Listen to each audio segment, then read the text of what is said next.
ဘုန်းကြီးเจ้าရင်းကတော်တော်ပူတာပဲ အိမ်ကမိန်းမနဲ့ကတ်စင်စင်ပဲ ပူရာချင်းတူပေမဲ့ဒီနေ့ကမဆူဘူးအေးရမင်းမတားဆူတာတာကြီးอ่ะ ဟာဟုတ်တယ်ကွာဟာမနေ့ကကွာငါဘာမှလည်းမလုပ်ဘူးနဲ့အိမ်ကမိန်းမဂျိုးတကြီးကြီး မင်းအဲ့လိုဂျိုးတွေကြည့်ထားလေအန်ဒီရရှိတယ်နော် အေးအကြောင်းမလို့ငါ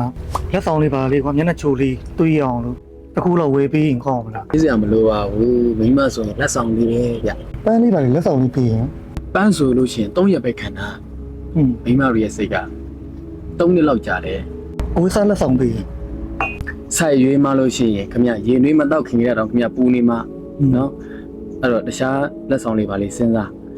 မြန်စဉ်းစားမယ်ဆိုလို့ရှိရင်ရွှေလေးပါလေးဆိုရင်မိမနဲ့ရွှေအတူနေတဲ့ဗျသိလားနော်ရွှေလေးပါလေးပေးဖို့တာစဉ်းစားလိုက် ရွှေ ဟုတ်တယ် ဟင်းလို့လို့ငါမှအဲ့လိုရှိမှာတော့